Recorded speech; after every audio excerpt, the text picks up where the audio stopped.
Hello, and welcome back to One Idea Away. I'm Hayden, and I want to start today's episode with a situation instead of a person. Imagine you're about to do something that you know might go wrong. Not something huge, like a big project or a product you're putting out, but something like ordinary. You're thinking about using AI on an assignment because you're drowning in work. You're gonna tell someone you're busy when the truth is you don't really want to go somewhere. You're in a group project and everyone else seems willing to do all the work, so you're gonna let them. You know a piece of information that might change someone's decision, but telling them might make your life harder, so you think that you probably won't. And here's the thing about those moments. I think we're extremely good at reasoning in them, just not at good reasoning. We explain why this situation might be different from another, why the normal rule about what we should do doesn't really apply here, why nobody's getting hurt and therefore we deserve the exception this one time, that will make up for it later, that everyone does it anyways. Humans are crazy good at building moral loopholes just for ourselves. A rule that might be completely obvious when someone else breaks it is pretty complicated when we're the ones breaking it. This is where today's person, Immanuel Kant, comes in. Because Kant, who is otherwise one of the most intimidating philosophers, in my opinion, ever written down, hands you a question that's designed to attack this kind of personal reasoning. Before you grant yourself the exception, ask, what if everyone did this? More precisely, what if the rule behind my action became a rule everyone followed? Could the world still function? Could I want to live in that world? Or does my move only work because I'm counting on everybody else not doing what I'm going to do? That's the idea for this episode. Kant called the bigger principle the categorical imperative, which sounds like a phrase you need to read his philosophy to decode. And to be fair, reading Kant kind of does require reading 3 books. But underneath the terminology of it, the question that categorical imperative, the idea of the categorical imperative asks is practical. What rule are you creating when you act? And would you accept that rule if it applied to everyone, including you?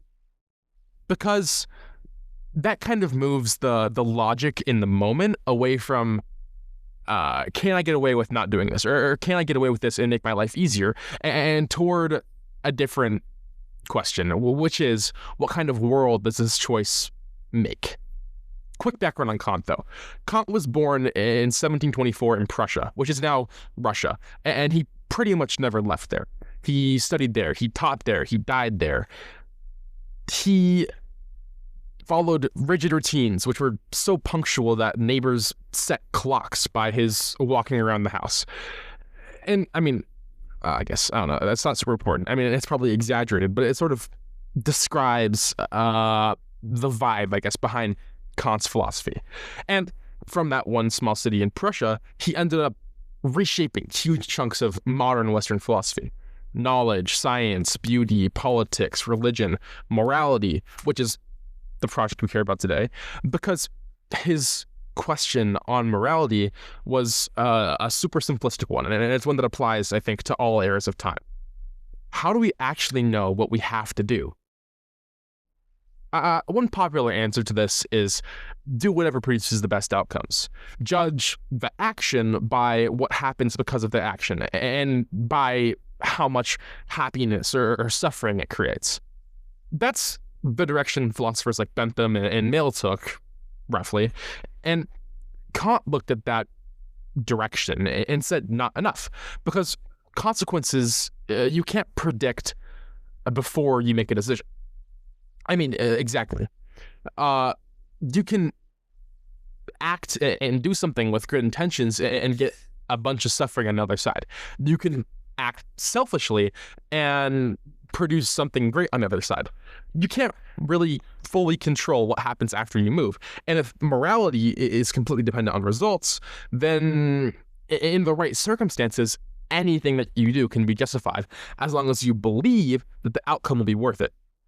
I think history has a couple examples on where that story goes. So, Kant wanted morality at its core to sit on something that was stable, that didn't change when your interests changed. And his first move is a distinction from those other past philosophers that is super useful. Most instructions in life are what he called hypothetical imperatives. If you want to get stronger, train. If you want to get a better grade, study. The instruction is passed down. It's used specifically for each individual scenario, and it depends entirely on the goal. Stop caring about getting stronger, and training is not important. And Kant's point is that morality can't work like that. Don't lie if you happen to want people to like you. It's not morality when you put it that way. It's just selfish. Keep your promises when keeping them benefits you. It has the same problem. A moral obligation has to have force when following it would cost you something. That's what the categorical and categorical imperatives means. It doesn't take its authority from some other goal that isn't necessarily important for the entire time that you're living. Okay, so how do you find principles like that? Kant's most famous version of a guide to this goes like this. Act only on a maxim you could rationally will to become a universal law. A maxim is just a rule behind your actions, not like a physical thing that you actually do, but the principle you were running on when you did it.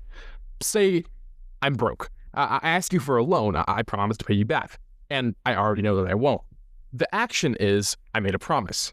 The maxim is when I need money, I'll make promises I don't intend to keep if it gets me what I want. And Kant says, fine, universalize it. Imagine everyone adopts that rule. Anytime someone wants something, or rather, anyone wants anything, promises become optional. So, what happens in that world? Promises don't mean anything. Nobody believes them anymore. And notice here, the action isn't bad, or it doesn't just become bad in that sort of hypothetical world. It becomes impossible. You can't have a fake promise in a world where nobody trusts promises. The lie that you're doing with your promise when you're doing it for selfish reasons only works in a world where most promises aren't lies. And I think this sort of I can only exploit trust when trust exists idea is one of the most interesting ideas in all of Kant. A huge amount of immoral behavior is parasitic. It only works because most other people are behaving morally. Think about cheating on a test. One person cheats and gains an advantage. Why? Because everyone else didn't cheat. The grade still supposedly means that you studied for the test. If everyone openly cheated however they wanted, the grade would stop measuring anything and just be how well you could cheat. The cheater needs the rule to exist. They're just taking themselves out of that rulebook. They're cutting in line. And I ask to extend the metaphor even more, cutting in line is the same idea. Cutting only works because everyone else stays in line. If you universalize that idea of whenever I'd rather be ahead, I go ahead, then there is no line. Kant calls this idea private exception. And once you, I think, have the concept of private exception in your head, it's everywhere. I want people to tell me the truth, but this lie I want to tell is convenient. I want people to honor agreements with me, but breaking this agreement that I made right now helps me right now. In every case, you want the benefits of a rule-governed world, well, you reserve the right to be the exception to those exact rules that you want. And the reason that the universalization test works so well is that humans are very good at confusing I want permission to do this with this is justified. Kant's test takes your own name out of the situation. So Therefore, if you take your personal reasons out and turn the behavior into a general rule, it asks the question, do you still approve of that? I think I want to use plagiarism as an example, because I think that's one that everyone can relate to. The rationalizing questions are, will I get caught? Which is, the answer to that is probably not. Does one paragraph really hurt anyone? And again, the answer is probably not. And I mean, those questions exist to you personally to make the decision easier for you to make. They're justifying it to yourself. Kant's question, what he would ask, is completely different, though. What's the maxim? I think the maxim would be something like, if using someone's work without credit benefits me, and I probably won't be caught, I will present it like mine. If you universalize that, then authorship as a whole means nothing.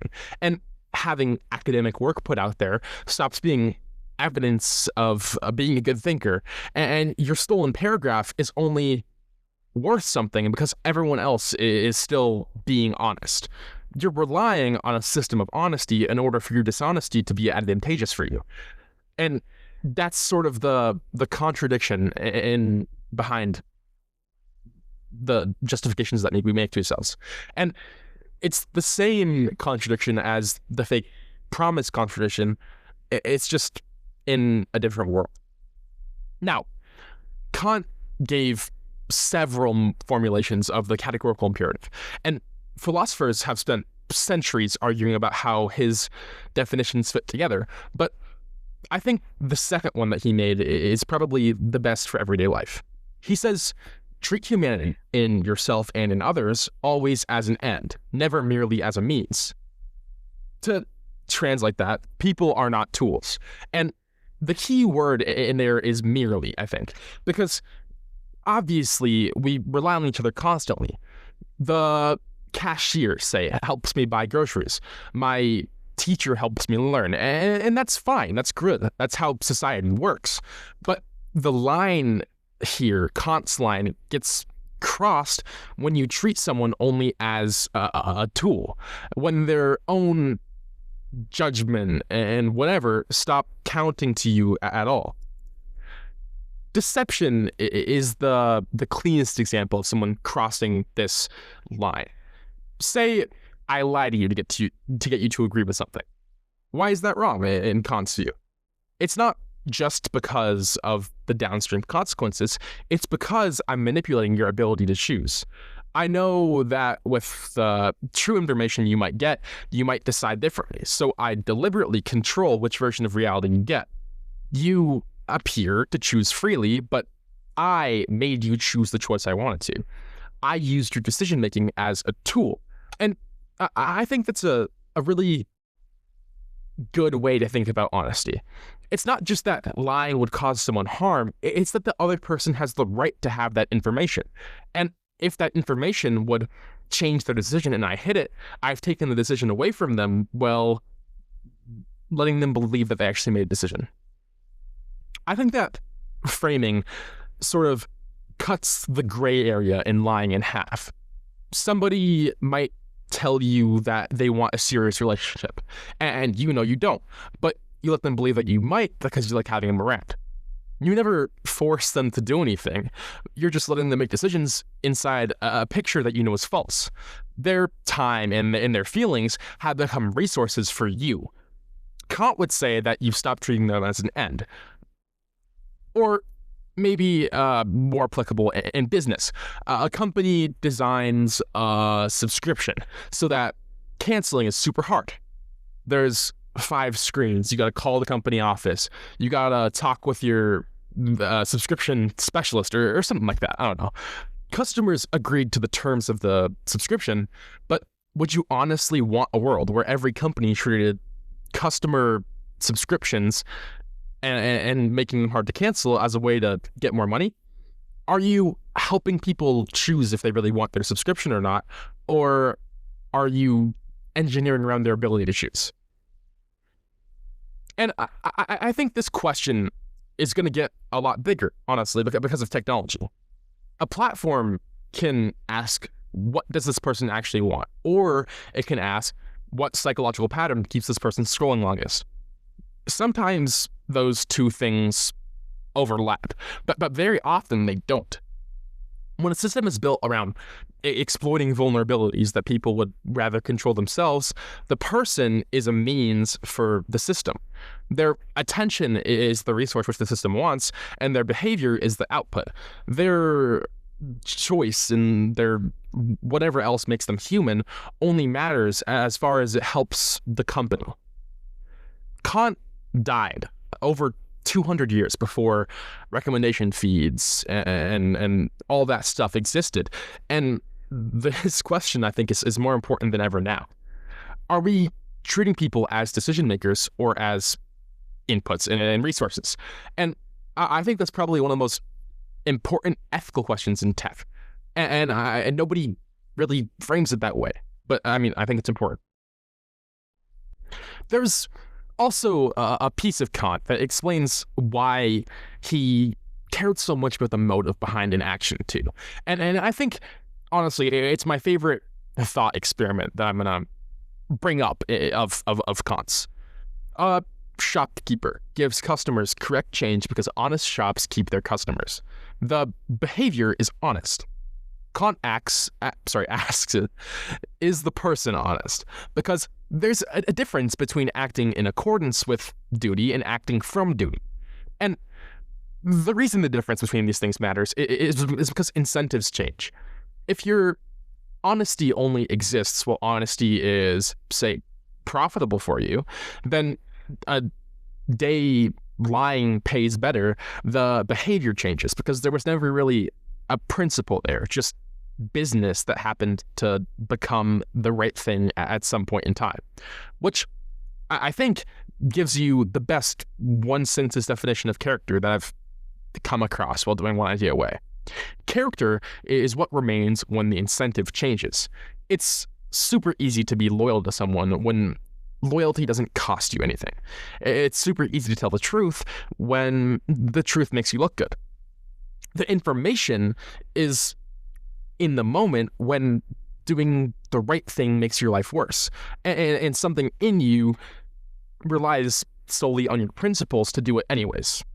Kant wants morality to survive that moment. And I think this is where he and Ray Dalio make a super interesting pair. Dalio's question is, what's true? Face reality even when it's inconvenient. Kant's question is, what do you owe other people even when violating it would benefit you?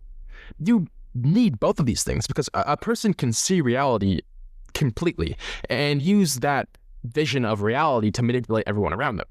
Intelligence without Kant's moral constraints is just selfishness. Kant, his philosophy itself, is moral constraint. Okay, the idea in Kant that surprised me the most, though, is his definition of freedom.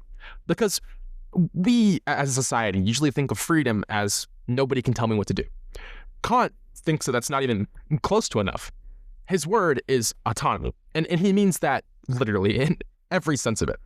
Self-legislation, giving laws to yourself. His claim is that just doing whatever your impulses say isn't freedom.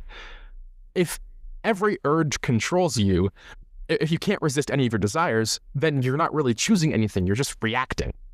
If nobody tells you what to do, but everything around you does, then you're not autonomous. If nobody tells you what to do, but your hunger for pleasing people decides everything, then you're not autonomous.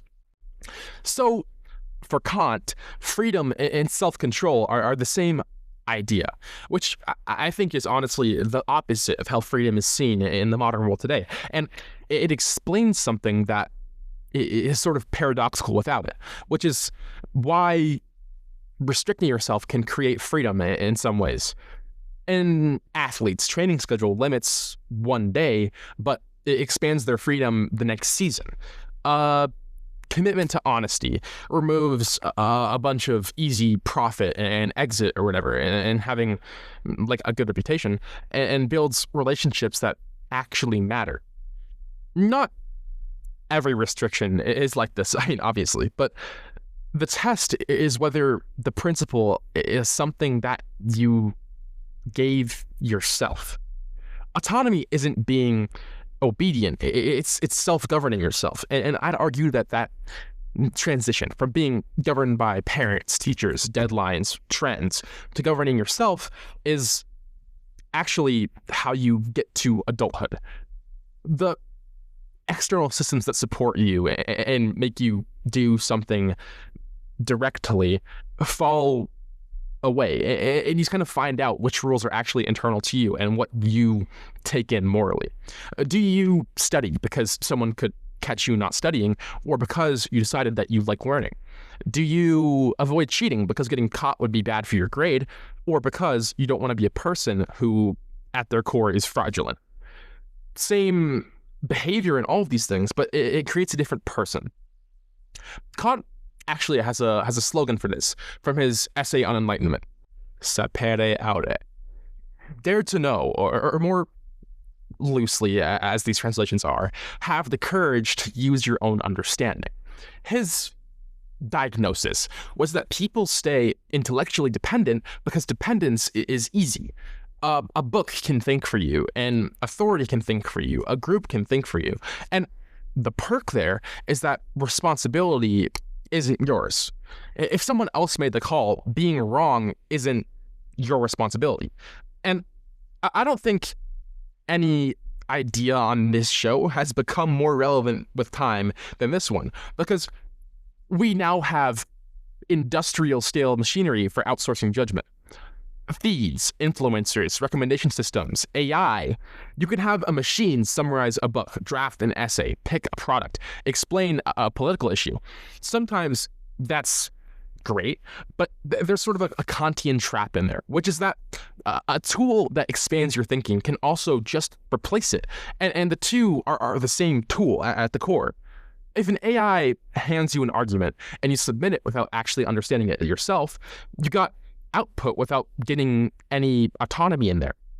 The question isn't whether to use help. Refusing to learn from anyone, or even refusing to learn from AI. AI is an amazing tool, but that's dumb. It's a bad reading of think for yourself. The question is whether you're using the tool to improve your judgment or to avoid ever using it. Have you understood the thing well enough to take responsibility for believing in it?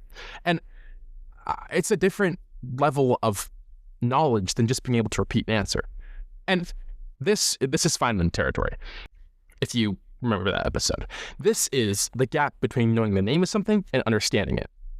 Kant's after a sort of cousin of that gap, the gap between holding an opinion and having earned that opinion yourself, having reasoned your way to it yourself. Because most of us are carrying beliefs that we've never really formed for ourselves about success, money, which careers are respectable, what makes someone an impressive person. René Girard would say that we caught most of them from other people, and that's mimetic desire. Kant comes at it from a different angle, and it's a similar conclusion. Did you actually choose the principle you're living by, or did it just arrive in your head one day and you never really thought about it?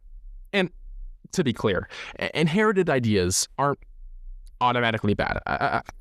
Civilization and evolution of humanity as a whole runs on inherited knowledge. The problem is not examining that inheritance. You can inherit a principle, but you have to look hard at it and decide whether you really want to keep it or not. All right. Objections, because I think there are multiple caveats with Kant, and I don't think he's someone to idolize necessarily. The famous one is lying. Kant held that lying is wrong in an extremely strong, exceptionless way, which produces the thought experiment that everyone throws at him. A murderer shows up at your door and asks where your friend is hiding. Are you allowed to lie?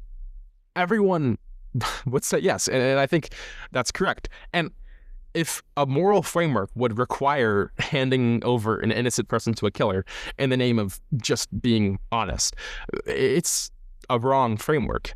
Kantians have spent over 200 years developing more nuanced readings of Kant, but the criticism there is still true, I think, at its core.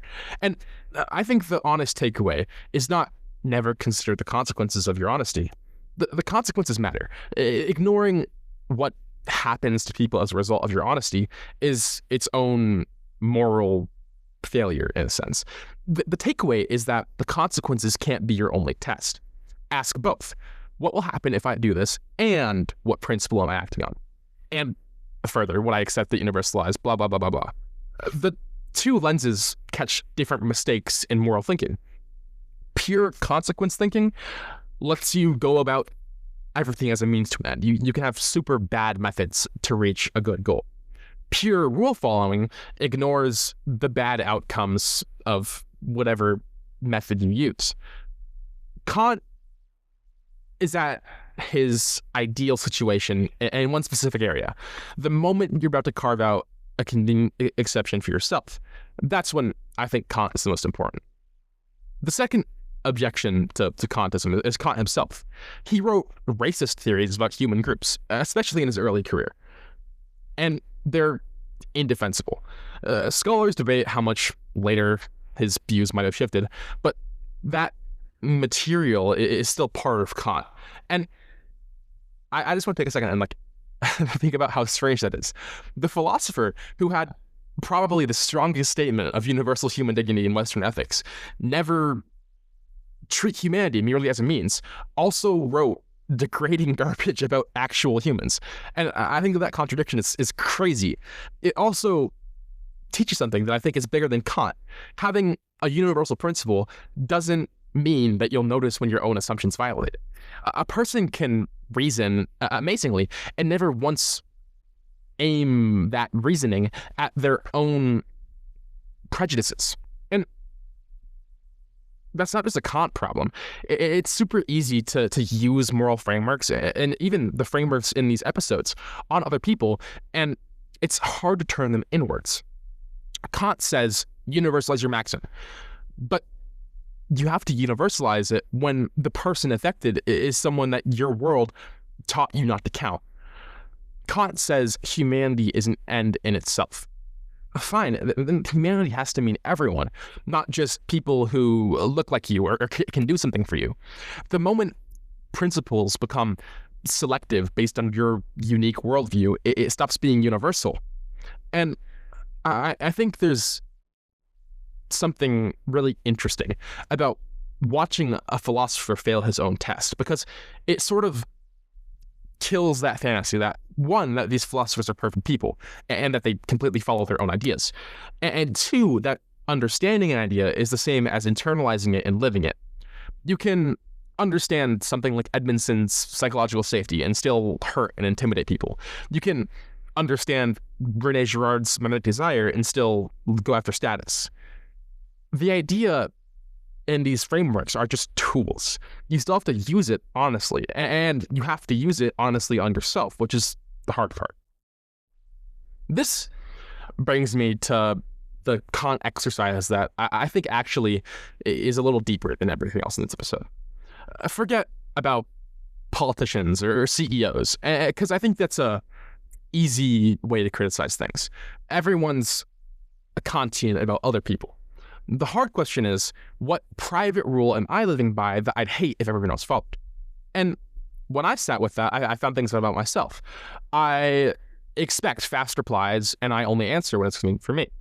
I expect people to be direct with me, and I sometimes am not direct myself. I think all of us, honestly, are carrying a stack of these. Kant, however, he doesn't demand perfection on these things. He knows that humans can't be perfectly rational because we run on desire, we run on fear, we run on human emotions. What he demands is effort. And that's what integrity is. The word comes from the same root as integer. Be whole, be undivided. Your public rule and your private rule have to become one rule. That sort of gap between the person that you are in front of other people and the person you are behind closed doors is what you have to try and converge here. The idea of what you do when nobody's watching is, I think, overused, but at its core, it's a Kantian idea, and it has a Kantian mechanism. When nobody's watching, the sort of external incentives are gone. And whatever behavior remains behind is the part that was actually your principle rather than just what you were putting on. If some part of that rule remains, that's your self-governing, that's your autonomy. Nobody is standing over you and making you do that with social pressure, or if they're your boss or whatever. You're giving that to yourself. One more piece here, and then that's it. Kant draws a line between price and between dignity that I think is important for anyone in a competitive environment like I'm in, which is, I think, also everyone listening to this. Things have peak prices, which means they can be exchanged for something equivalent. A laptop, say, is worth some cash amount. That amount replaces it, then you trade the two. Persons, Kant says, are not like that. A being that can set its own ends and choose has a different category of worth entirely, one that can't convert into anything else. Which I think is crazy, because in our culture today, everyone is measured by a salary, a follower count, a GPA, a ranking, prestige of a school you go to, minutes played on the varsity field. And I mean, metrics obviously aren't evil. A coach has to pick a lineup. A company has to know if you can actually do a job. And Kant isn't pretending that everyone is interchangeable for every role. The point he's making is narrower, I think, and in my opinion, much more important than that. Performance value isn't human value. They're in completely different categories. Someone can be worse than you at everything measurable and have exactly the same value as a human. And we blur this line constantly, societally, even when we never say someone is like worthless out loud. Success feels in our culture like proof of being worth something, and failure feels like evidence against that. Kant's correction here is that the scoreboard says who won, but it has no opinion about whose life actually matters more, because that's not a question that scoreboards could ask. And weirdly, holding that distinction between life and scoreboard makes competition healthier, in my opinion. But it pulls away from like the modern day, everyone gets a participation award. It doesn't make competition softer. It just makes it so that it doesn't affect who you are as a person. I can want to beat someone without needing to have them diminished as a person. I can tear apart someone's argument without having that argument be central to the person. I think that's sort of Kant meeting Edmondson in a way. High standards and human dignity aren't in tension. You just have to stop grading people with the same rubric you grade their output in. So, compressing Kant down to the questions I'm actually keeping. What's the rule behind what I'm about to do? Would I still approve that rule if everyone followed it? Would I approve if I were on the receiving end of it? Am I respecting this person's ability to choose? Am I acting from a principle I believe, or thinking up a reason that I can do something because the action is convenient? And finally, am I thinking for myself here, or did I hand that thinking off to something else without knowing? Those questions obviously don't solve every single moral problem you can think of, and Kant can't solve every moral problem, because some situations are conflicts between principles. Sometimes the consequences, for example, which Kant says to ignore, are too big to ignore. And Kant himself has failed his own framework in many ways, which we just talked about. But an idea doesn't have to solve everything to be important. It just has to show you something you're missing. And I think what Kant shows you at his core is the private exception. Once you start seeing those, and you will, hopefully today even, you can't really keep doing them anymore, in my opinion. I mean, I've seen it myself, and I think I've improved myself with this. Every act is kind of a vote for a societal rule.